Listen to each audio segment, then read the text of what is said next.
Hello friend! So since I told my 30 days to better self-talk subscribers to record their self-talk for at least 30 days, I figured that I should too. I've recorded my self-talk off and on before, but I had never done it for 30 days in a row. So last month I tried it. The thing about building awareness of your self-talk is that it takes practice. For several different reasons. For one, the very act of observing your thoughts can change it. It's like whenever you suddenly become aware of your breathing, you know, this thing that usually just happens automatically and you don't think about it, but then once you start to think about it, then you have to think about it in order to breathe, and it's like I forgot how to breathe until you forget about it again, and then, you know, you're breathing normally. And I apologize now if you are breathing funny because I got you to think about your breathing. Secondly, we don't always think in complete coherent sentences like how you would see in comic strips, because, you know, in comics you see the person with the solid speaking bubble when they're speaking out loud.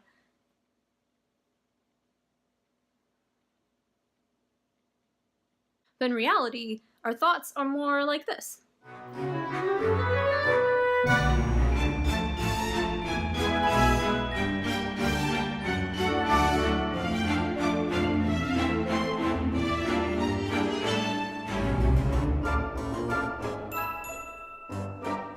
But the more that you learn to listen to what's going on inside of your head, the easier it will be. And the more aware you are of your own thoughts, the easier it will be to replace harmful lies with healthy truths.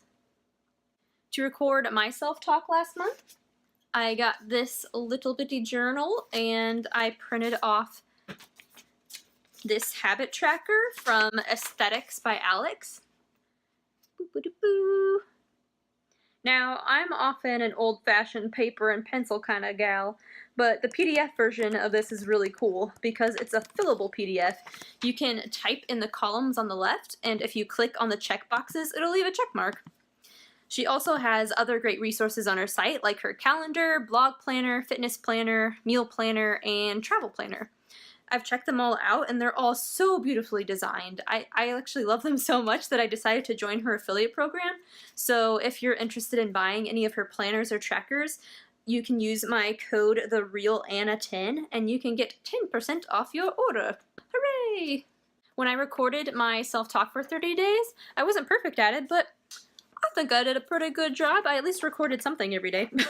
I was kind of aiming for at least 3 thoughts each day, and I tried to do it by, you know, in general, trying to write down one for the morning, the afternoon, and the evening. But, you know, as you can see, I missed a few days, but I always had at least 1 thought, and some of the days I had way more than 3 thoughts written down. So I actually started recording my self-talk on the day that I shaved my head.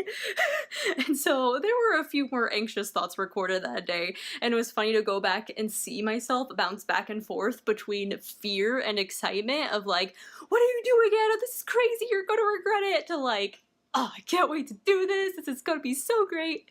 Other than that, you know, during my first week of recording my self-talk, I was actually really surprised because so much of it was positive, or I was handling things really well, and it was just really cool to see, you know, going through this process again and to realize like, wow, I really have grown. Like, I've been working on this for years now, trying to become more aware of my own self-talk and work on it. And, you know, whenever I have those kinds of negative thoughts or lies come up in my head, to be able to catch it, you know, to pause and think like, okay, what's going on? Why am I thinking this?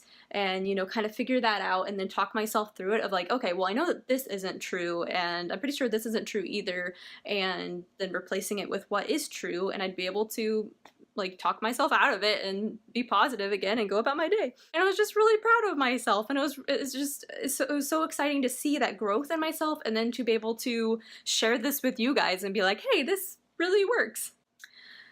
But then as the month continued on, I just had a lot going on, and I was under a lot more stress, and being under that stress, some of those lies started to creep their way back in because I was just exhausted, and it's so much harder to face those lies when you're just spent, when you're tired and your brain is tired.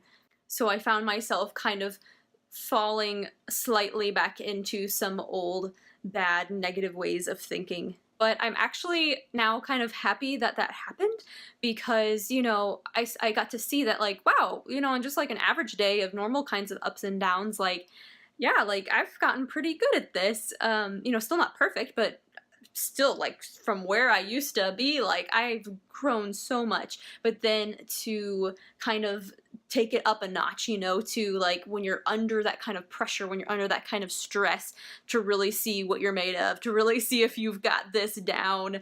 And so it just helped me to be able to work on some of those lies that were a little bit more deeply rooted. But it was a really good experience for me, both in getting to see how far I've come, you know, in that first week that I was talking about, but then also to see what I still have left to work on, you know, especially when I come under stress, and to see that like, wow, you know, when it's just a normal day, I've got this down pretty well, but whenever I'm under stress, that's when I have to be extra aware, and that sometimes I might even need, you know, a friend to come in and speak truth to me, because it's a little bit harder to fight those lies when you're down. I highly recommend that you try this activity. It's so helpful in building awareness of what's even going on inside of your head, because sometimes you don't know. And it takes that intentional effort of observance. And it's really helpful to write it down so you can see it, so you can remember it later and start to see the patterns that are going on, you know, because you can sometimes have, like, it's totally normal to have random negative thoughts come up, but when you, especially when you are starting to see, like, oh wow, like I think this kind of thought a lot, what's going on here, it can really help you to figure out what kind of lies are really deeply rooted inside of you, so you know what to even work on. And it's also a great start in practicing to recognize the lies in your head and like recognize them as the lies that they are, so that then you can replace it with truth.